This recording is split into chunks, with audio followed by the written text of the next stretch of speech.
Castlevania Circle of the Moon was the second title in the series to employ the Metroid style of exploration, and was an excellent game. 1 year later, Harmony of Dissonance was released. Would it be able to deliver the same level of quality that the first two Metroidvanias gave us?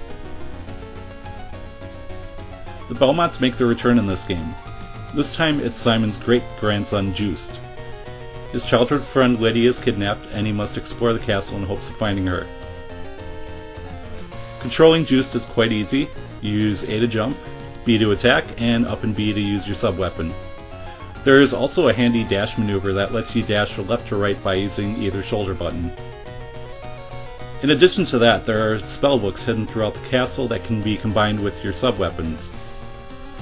One thing that the manual doesn't tell you is that you can cycle through your spellbooks by pressing up and either left or right, the shoulder buttons, and can also switch them off by pressing down and both shoulder buttons at the same time.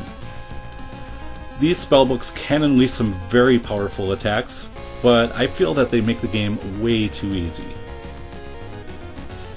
The relative ease of the game is offset by the most confusing castle system in the entire series. Very early on, it's revealed that you have been exploring not one, but two castles. It wouldn't be such a huge deal if these were small, unique castles, but these are massive castles that look very similar to one another. Thankfully, you can hit select to view a map of each castle. You can also view the maps on top of one another, which makes it easier to see what rooms you've missed in each one. Even with the maps, a lot of time is just spent wandering around, constantly hitting select, wondering where the hell to go next. Shops make their return, but are a little annoying. Symphony of the Night had one shop in one easy-to-remember spot. This game has shops all over the place, and to make matters worse, some have certain criteria that must be met before opening. It's also irritating that the map doesn't mark where the shops are located. The graphics in this game are much brighter than Circle of the Moon.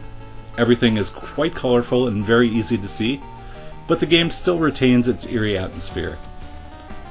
The enemies are well designed and have some very nice animation. I'm not a fan of the blue glow around juice though. Next up is the soundtrack. For some reason they went with some 8-bit sounding music, and it sounds awful. The compositions are actually pretty good, but are completely ruined by the sound quality, or lack thereof. It will probably take you about 12 hours to beat the game, longer if you get lost.